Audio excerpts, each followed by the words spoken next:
হযরত জাবেরের বাড়িতে দয়াল নবীজি দাওয়াত খেয়েছেন। মাদারুন নবুয়তের মধ্যে উল্লেখ 1000 প্লাস মাইনাস সাহাবী, তারা সবাই দাওয়াত খাওয়া শেষ। খাসির গোশত বা ছাগলের গোশত বা ভেড়া, বকরি বা বকরা, সেই গোশত খাওয়ার পরে কিছু হাড় হাড্ডি এগুলি জমিনে পড়ে আছে। নবীজি বলেন, জাবের, ও জাবের, তুমি একটা কাজ করে হাড় হাড্ডিগুলি এক জায়গায় জমা করো। তিনি সবগুলি হাড় হাড্ডি এক জায়গায় জমা করলেন। দয়াল নবীজি সেই হাড় হাড্ডিগুলোর মধ্যে হাত মোবারক রেখে কি যেন দোয়া করলেন। আল্লাহর হাবিব হাত মোবারক সরাইবার সাথে সাথে হাড্ডি থেকে তাজা বকরি জিন্দা হয়ে দাঁড়ায় গেছে। এগুলি নবীজির মুজিজা। তুমি বলবা আমার মতো, তোমার মতো নবী?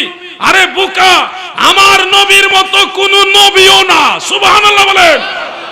এই বিশ্ব জুড়ে ঘুরে, এই সারা জাহান ঘুরে, যার জোড়া পাবে না আমার নবীর মতো আর নবী পাবে না। আমার নবীর মতো আর নবী পাবে না। আল্লাহুম্মা সাল্লি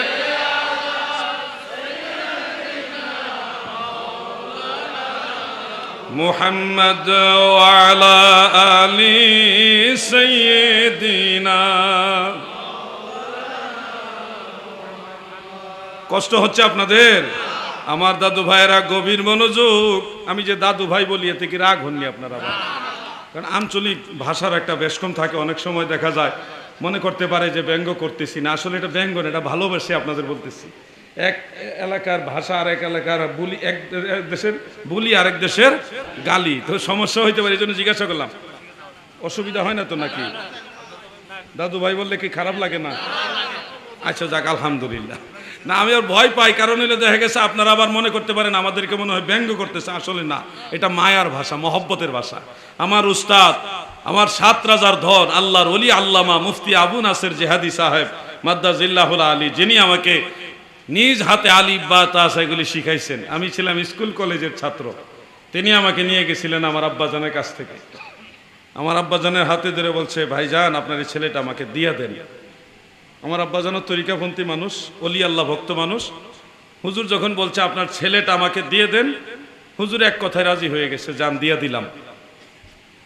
এক কাপড়ে আমি হুজুর আল্লামা মুফতি আবু নাসের জিহাদি সাহেবের সাথে বের হয়ে গেছি। এক কাপড়ে, যেমন উস্তাদ তেমন পাগল ছাত্র। কাপড়ও নিতাম না, হুজুর কইছে আমারে যাইতে আমি যাবো, আর কিছু নিতাম না। সাথে সাথে হুজুরের সাথে চলে গেছি। হুজুর আমারে দীর্ঘদিন সাথে রেখে অনেক কিছু পার্সোনাল শিখাইলেন। আমি আগের থেকে ইসলামিক একটু স্টাডি করি আর কি, কিতাবাদি স্টাডি করে স্কুল জীবন থেকেই অনেক কিছু শিখাইলেন। পরে মাদ্রাসা জীবনে ভর্তি হলাম, সেই লেখাপড়া চলছে। এবং আমার জীবনে আরেকটা ঘটনা, আমার জন্ম হয়েছিল মৃত অবস্থায়।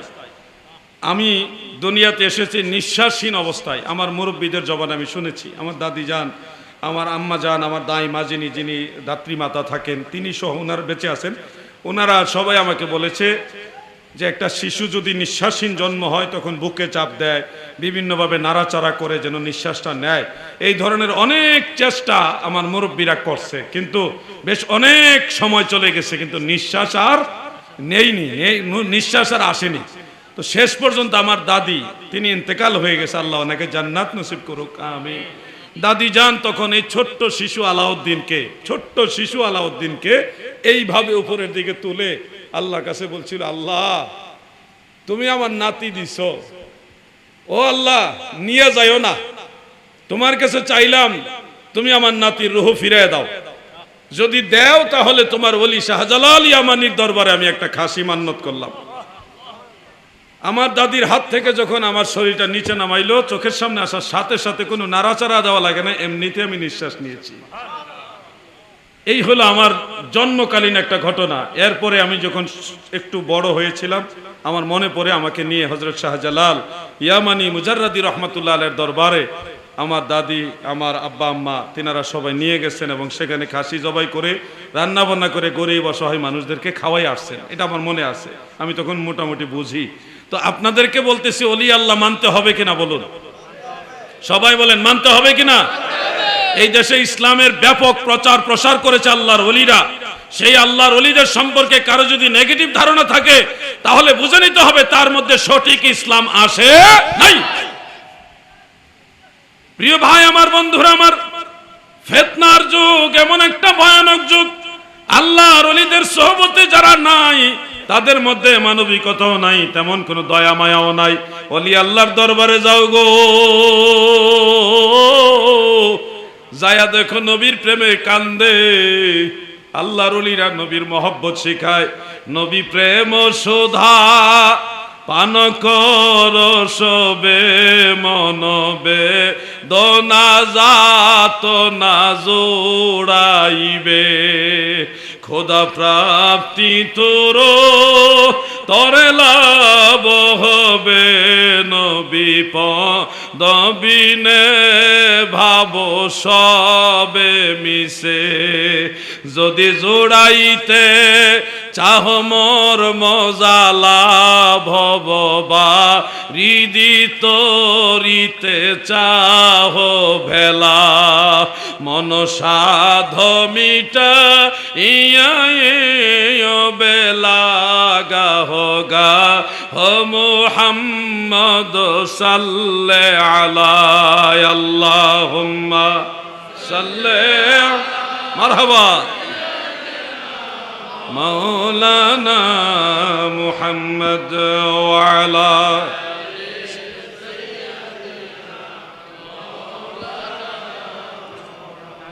আমার দাদু ভাইরা দিলের কান লাগায় শুনুন, আমার নবীজির প্রকৃত শিক্ষা আল্লাহর ওলিদের কাছে, সুফি সাধকদের কাছে আছে। অনেক জিনিস আছে আমাদের এই যুব সমাজ বুঝে না। কেন বুঝে না? তারা তো ওই শিক্ষা ওই দীক্ষা থেকে অনেকটা গ্যাপে আছে।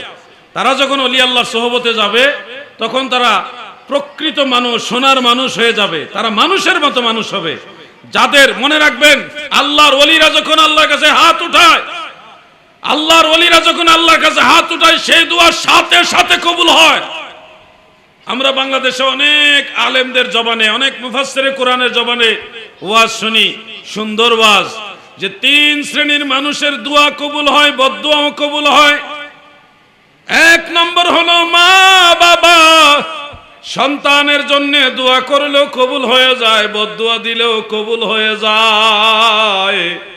2 নম্বর হলো মুসাফিরের দোয়া কবুল হয়, বদদোয়া দিলেও কবুল হয়ে যায়। 3 নম্বর হলো মজলুমের দোয়া, দোয়া করলেও কবুল হয়, বদদোয়া দিলেও কবুল হয়। এটা ইবনে মাজাহ শরীফের হাদিস, বিশুদ্ধ হাদিস। কিন্তু ভাই আমার, এই ওয়াজটা করে এইটুকু বলে মানুষকে যদি বোঝায় তা তো কত সুন্দর। মাঝখানে একটা মানে কি বলে একটা অ্যাটাক করে কয় কোন পীরের দোয়া কবুল হবে হাদিসে নাই, কোরআনে নাই। কোন ওলির দোয়া কবুল হবে কোরআনে নাই, হাদিসে নাই। দেখছেন ওয়াজ তো সুন্দর করছে, শেষে আবার একটা খুসা মেরা দিল। আমি আপনাদের বলছি, মা বাবার দোয়া কবুল হয় সঠিক, মুসাফিরের দোয়া কবুল হয় সঠিক, মজলুমের দোয়া কবুল হয় সঠিক, ঠিক তেমনি ভাবে আল্লাহর ওলিরাও দোয়া করলে কবুল হয়, ওইটাও ঠিক। কেমনে? সহিহ বুখারী আল মুজাল্লাদুস সানি 963 পৃষ্ঠা, দ্বিতীয় খণ্ড 963 নম্বর পৃষ্ঠার মধ্যে হাদিসে কুদসি উল্লেখ রয়েছে হযরত আবু হুরায়রা থেকে বর্ণিত, লম্বা হাদিস, যেটা শুরুটা হলো মান আদা আলী ওয়ালিয়ান ফাকাদ আযানতুহু বিল হারব। এই হাদিসের শেষে আল্লাহ তাআলা বলেন, এটা হাদিসে কুদসি, ওয়া ইন সালানি লাউতিয়ান্নাহু, আমার ওলি যদি আমার কাছে কিছু চায়, চাওয়ার সাথে সাথে আমি আল্লাহ দিয়ে দেই। সুবহানাল্লাহ বলে। এই ওয়াজটা কিন্তু তারা করে না। মাওলানা মুফতি ফখরুদ্দিন আল কাদেরী সাহেব বলছে, কত ওয়াজ শুনি কিন্তু ইমাম হাসান ইমাম হুসাইনের ওয়াজ শুনি না। কথা ঠিক আছে না ভাই? আমার ওনার সাথে আরেকটা কথা সংযোগ করে দেই, আমরা কত ওয়াজ তাদের জবানে শুনি কিন্তু ওলি আল্লাহর কারামত শুনি না। যদি মাজারে যান, জিয়ারত করেন, মুনাজাত করেন, শিরকের ফতোয়া দিবে, মাজার পূজারি বলবে, কবর পূজারি বলবে, পীর পূজারি বলবে, কিন্তু তারা লাশের গাড়িতে চুমা খায়, তাতে কিছু হয় না। ভাই নিজের বেলায় ভক্তিটা ঠিকই জায়েজ বানায় নিচ্ছেন, আল্লাহর ওলিদের বেলায় যখন আমরা শ্রদ্ধা পেশ করি তাও সুন্নত তরিকায়, সেটাকে পূজা বানায় দিচ্ছেন। আল্লাহর ওলিদের জিয়ারতকে পূজা বলতে বলতে এখন নিজেরাই পূজার মজলিসে গিয়ে গীতা পাঠ করছেন। এটা আল্লাহর ওলিদের বদদুয়া। কি আল্লাহর ওলিদের বদদুয়া? মনে রাখবেন, পূজায় পূজা মণ্ডপে মূর্তির কাছে গিয়ে বিধর্মীদের কাছে ক্ষমতার আশায় গেলে ক্ষমতা পাবেন এরকম নয়, ক্ষমতা দেয় আল্লাহ, নেয় আল্লাহ। ঠিক কিনা বলে? এই দেশে অনেকে দীর্ঘদিন ক্ষমতায় থেকে ভাবছিল কোনোদিন আমাদেরকে কেউ নামাতে পারবে না, কিন্তু একদিনও লাগে না এই ক্ষমতা থেকে নেমে যাওয়া, লাগছে। এটা কি ঠিক না বেঠিক? কখনো ক্ষমতা চিরস্থায়ী না, মনে রাখবেন এই কথাগুলো। অহংকার করবেন না, অহংকার করবেন না। ছিল সাদ্দাত নমরুদয় কারণ ছিল মিশর অধিপ ফেরাউন, ধনে জনে মানে নাহি ছিল নুন্ন বিপদ বিনে ভাব সবে মিশে। বুঝতে পারছেন ছন্দটা? আপনারা বুঝেননি? ছন্দটা বুঝেননি? আরেকবার বলি, মনোযোগ দিয়ে শুনেন, বাংলায় তো এগুলো। ছিল সাদ্দাত নমরুদয় কারণ ছিল মিশর অধিপ ফেরাউন। নমরুদ, ফেরাউন, কারুন, তারা ছিল অনেক প্রভাবশালী, ক্ষমতাশালী, অনেক ধনবল, অনেক কিছুর মালিক। ধনে জনে মানে, ধনে জনে মানে, ধনে জনে মানে নাহি ছিল নুন্ন বিপদ বিনে ভাব সবে মিশে। তামাম পৃথিবী ঘুরেও একজন মানুষের নাম ফেরাউন খুঁজে পাবেন না।